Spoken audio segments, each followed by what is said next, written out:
Hi friends, welcome back. ഇന്ന് നമ്മൾ ചെയ്യുന്നത് പെസഹായുടെ പാലിൻ്റെ റെസിപ്പിയാണ്. അപ്പോൾ നമുക്ക് നോക്കാം ഇതിന് എന്തൊക്കെയാണ് ആവശ്യമായിട്ടുള്ളതെന്ന്. ഞാനിപ്പോൾ ഇവിടെ ഒരു തേങ്ങ മൂപ്പ് കുറഞ്ഞൊരു തേങ്ങ എടുത്തിട്ടുണ്ട്. അതിൻ്റെ ഒരു പാതി മുറി കൊണ്ടാണ് ഞാനിവിടെ ഇന്ന് ചെയ്ത് കാണിക്കുന്നത്. അപ്പോൾ ഞാനൊരു പാതി മുറി തേങ്ങ ഇവിടെ ചിരണ്ടി എടുത്തിട്ടുണ്ട്. ഇനി ഞാനത് മിക്സിയുടെ ജാറിലേക്ക് ഇട്ടിട്ട് കുറച്ച് വെള്ളം കൂടി ആഡ് ചെയ്ത് ജസ്റ്റ് ഒന്ന് കറക്കി എടുക്കുന്നുണ്ട്. അപ്പോൾ നമുക്ക് പെട്ടെന്ന് തേങ്ങാപ്പാൽ എടുക്കാനായിട്ട് പറ്റും. അപ്പോൾ ഞാനൊരു 1/2 കപ്പ് തേങ്ങാപ്പാലിനാണ് ഇന്നിവിടെ ഉണ്ടാക്കുന്നത്. ഒരു 1/3 കപ്പ് ശർക്കര എടുത്തിട്ടുണ്ട്. നമുക്ക് ആദ്യം തന്നെ നമ്മുടെ ശർക്കര ഒന്ന് ഉരുക്കിയെടുക്കണം. അപ്പോൾ ഞാനിവിടെ ഒരു പാനിലേക്ക് നമ്മുടെ ശർക്കര മാറ്റുന്നുണ്ട്. ഇനി ഒരു 1/4 കപ്പ് വെള്ളം കൂടി ഇതിലേക്ക് ഒഴിച്ചു കൊടുത്ത് നമുക്ക് നല്ല പോലെ ഒന്ന് ഉരുക്കിയെടുക്കാം.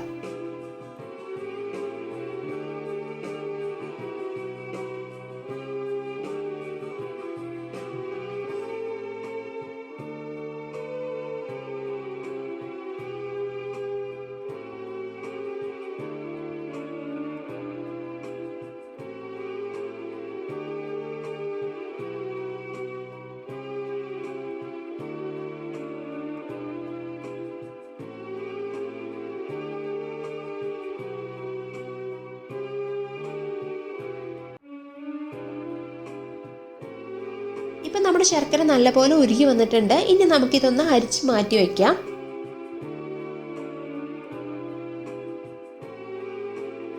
അപ്പോൾ ഇത്ര ഇൻഗ്രീഡിയൻസ് ആണ് നമുക്ക് പെസഹായുടെ പാലുണ്ടാക്കാനായിട്ട് ആവശ്യമായിട്ടുള്ളത്. കുറച്ച് അരിപ്പൊടി, പിന്നെ ഏലക്കായും ജീരകവും ഞാൻ പഞ്ചസാര വെച്ചൊന്ന് പൊടിച്ചെടുത്തിട്ടുണ്ട്.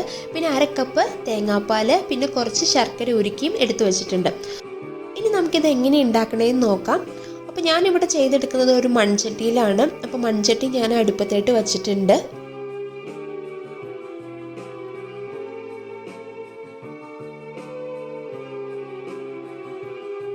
ഇനി നമുക്ക് മൺചട്ടിയിലോട്ട് നമ്മൾ എടുത്തു വച്ചേക്കുന്ന പാലും അതോടൊപ്പം തന്നെ നമ്മൾ എടുത്തു വച്ചേക്കുന്ന ശർക്കര കൂടെ ആഡ് ചെയ്ത് കൊടുക്കാം. ശർക്കരയുടെ അളവ് നിങ്ങളുടെ മധുരത്തിനനുസരിച്ച് കൂട്ടും കുറയ്ക്കുകയൊക്കെ ചെയ്യാം. ഇപ്പം ഞാൻ 1/3 കപ്പാണ് എടുത്തേക്കുന്നത്. ഇത് എടുത്തപ്പോൾ തന്നെ നല്ല മധുരം ഉണ്ടായിരുന്നു.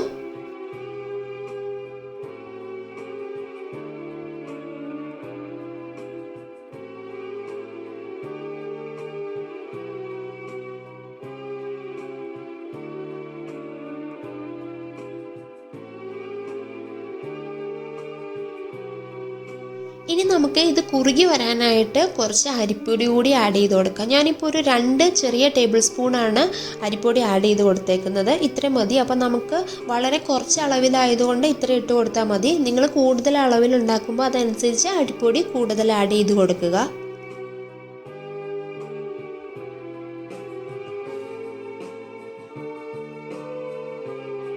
അരിപ്പൊടി ഇട്ട് കൊടുത്തതിന് ശേഷം നമ്മൾ നിർത്താണ്ട് നല്ല പോലെ ഇളക്കണം. അല്ലെങ്കിൽ പെട്ടെന്ന് തന്നെ അടുക്കി പിടിക്കുകയും ചെയ്യും. പിന്നെ നമുക്കിത് അധികം ടൈമൊന്നും എടുക്കത്തില്ല കുറുകി വരാനായിട്ട്.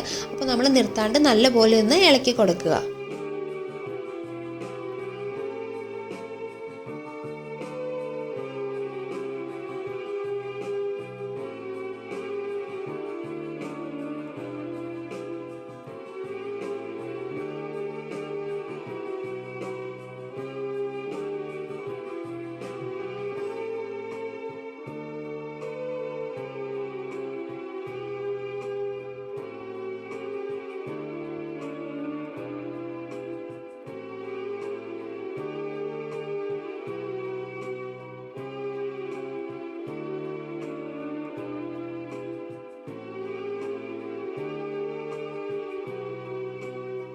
ഇപ്പോൾ നോക്കിക്കഴിഞ്ഞാൽ അറിയാൻ പറ്റും നല്ല പോലെ കുറുകി വന്നിട്ടുണ്ട്.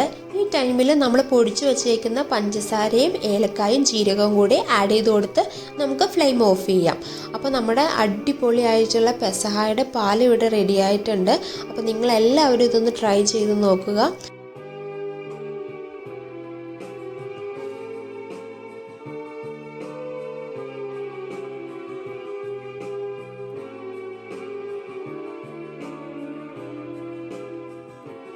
ഈ ചാനൽ നിങ്ങൾ ആദ്യമായിട്ടാണ് കാണുന്നതെന്നുണ്ടെങ്കിൽ ഒന്ന് സബ്സ്ക്രൈബ് ചെയ്യുക.